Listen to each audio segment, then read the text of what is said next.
So we built this little thing using some open source software. We being Brian Watson, who joined us earlier this year. So this is a timeline of our investments, and you look at it by stage. So this is these are seed stage investments, Series A investments, Series B investments, and Series C investments, and this is over time. Let's see how I can do this, and there's probably a better way to do this. Hey, there we go.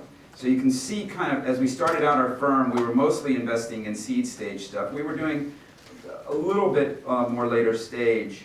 If you fast forward to, you could click on category or location and you could get a different view of this timeline. But if you look at really since end of 2011, when we raised our most recent fund, you can see the names of the companies have dropped further down on this, and we've done more and more later stage investing. And the reason for that is that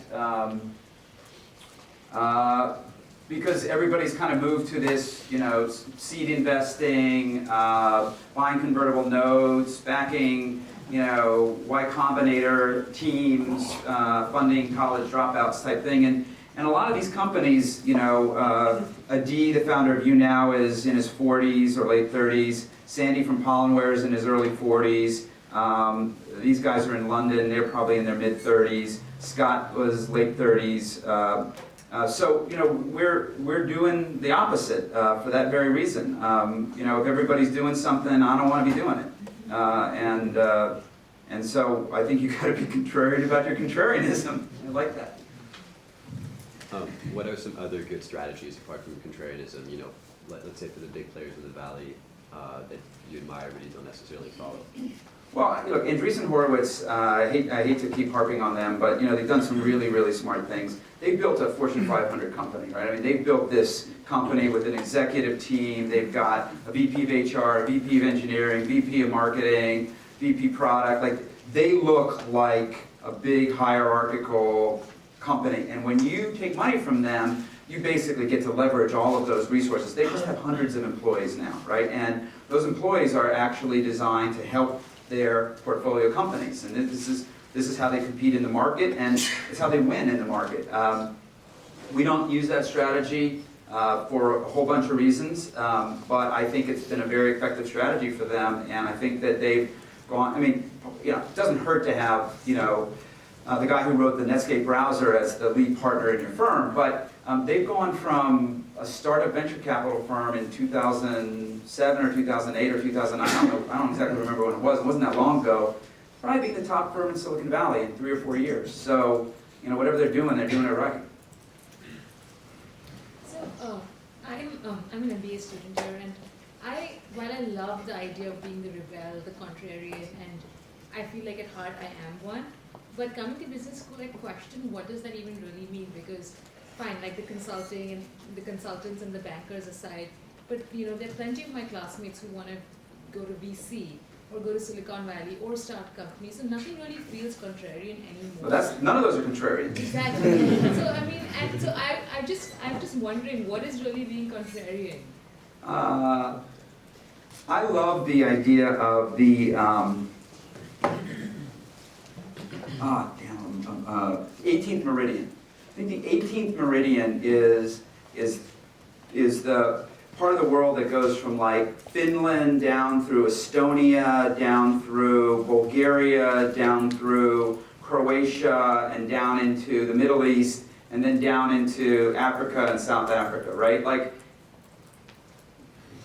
that's a part of the world that just feels to me like it's just right. Like, in terms of, you know, there's tremendously talented people who have not been in countries that have allowed them to really be entrepreneurial, and I think the world is changing, and I think that there's going to be more opportunities for people in that part of the world, and there's going to be more money for people in that part of the world as globalization really takes hold, and there's going to be more democracy and more freedom in that part of the world. And so, you know, if I was getting out of school right now, I'd go to the 18th meridian and basically figure out how to be an entrepreneur or an investor, something like that. Like, it's not, you know, it's to just go to Silicon Valley and be an entrepreneur, or go to New York and be a VC, like that, you're right, that's not contrarian at all anymore.